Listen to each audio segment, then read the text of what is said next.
ابو البشر سیدنا آدم علیہ السلام جب ان کی تخلیق کا وقت آیا اور سب سے پہلے انسان اور سب سے پہلے نبی جب اللہ رب العزت نے پیدا فرمانے کا ارادہ ظاہر کیا تو فرمایا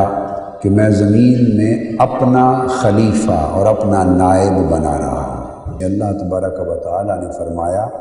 اور بے شک ہم نے بنی آدم کو، وہ ذکر تھا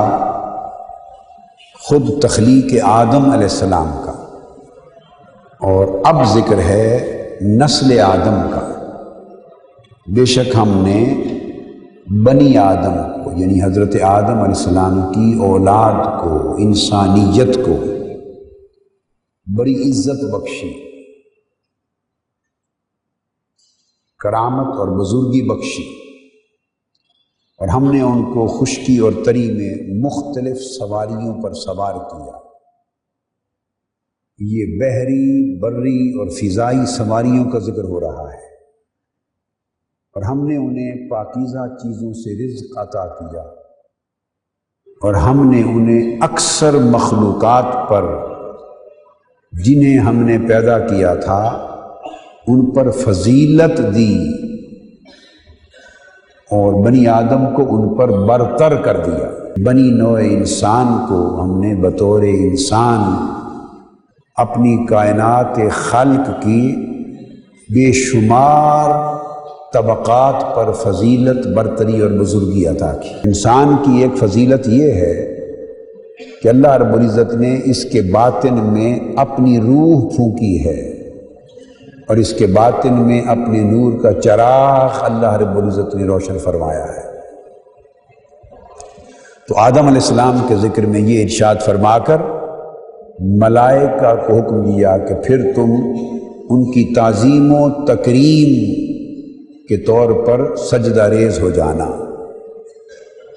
ان کی عظمت اور کرامت کو تسلیم کرتے ہوئے سجدہ کرنا۔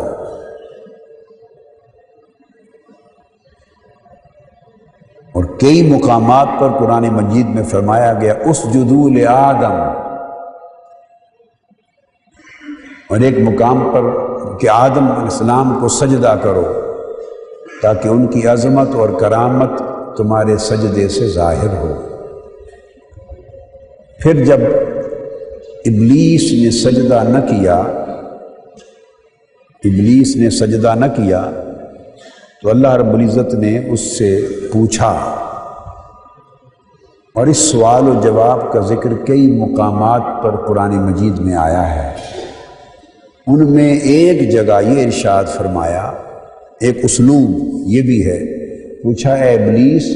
تو نے اس ذات کو سجدہ کیوں نہیں کیا جس کو میں نے اپنے ہاتھ سے بنایا ہے۔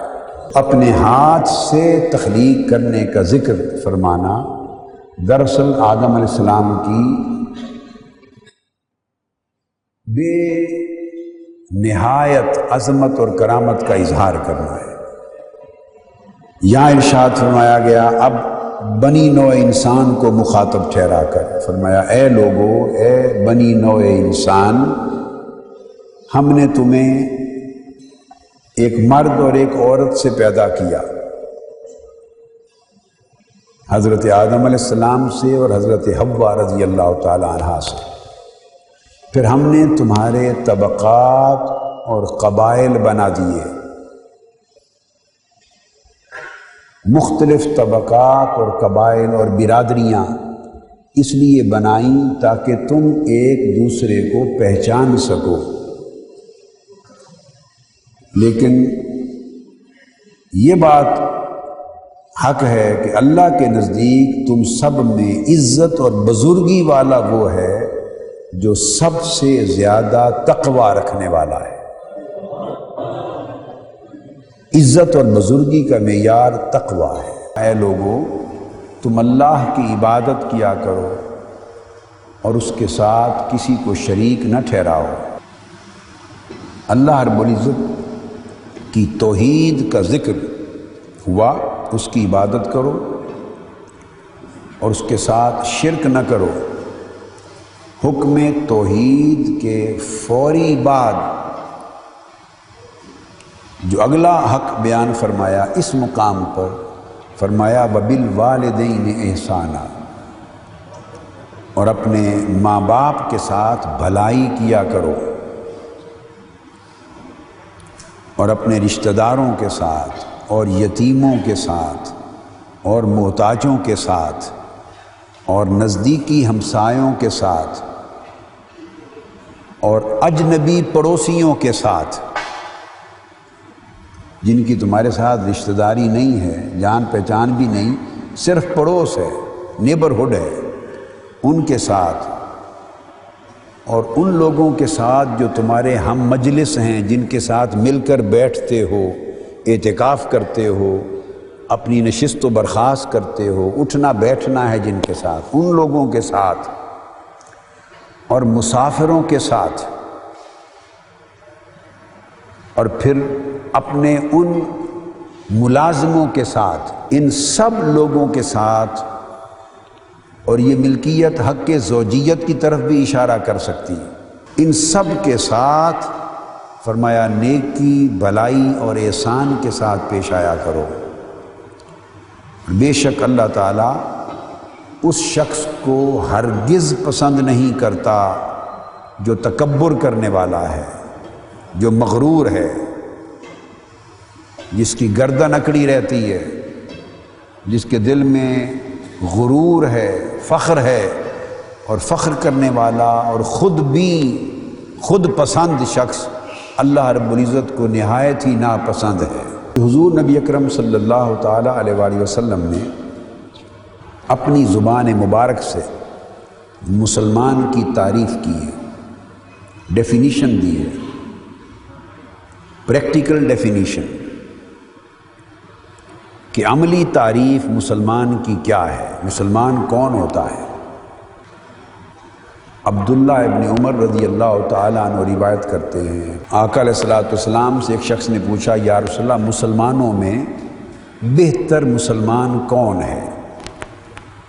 بہتر مسلمان کون ہے؟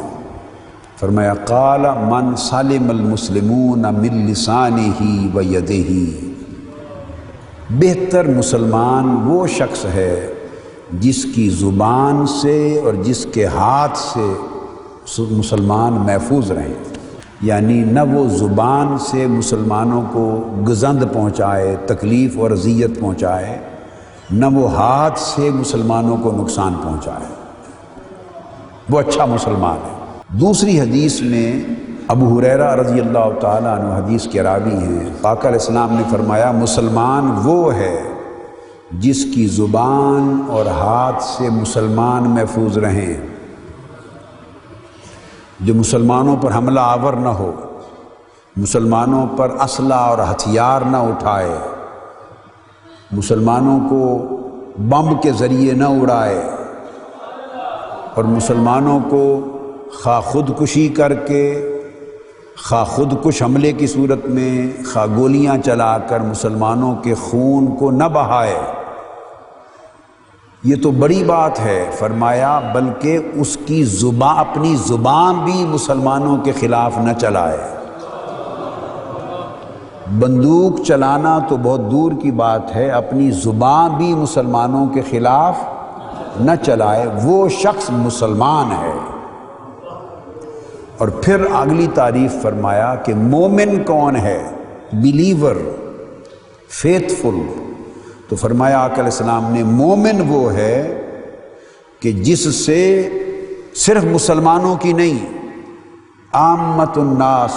کل انسانوں کی، مسلمان ہوں یا کافر ہوں، مسلم ہوں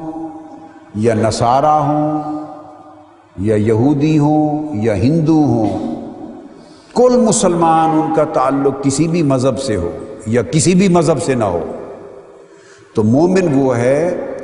جس سے تمام لوگوں کی جانیں اور ان کے مال محفوظ رہیں، وہ شخص مومن ہے۔ یعنی مومن وہ ہے جو انسانوں کے لیے امن کا پیکر ہو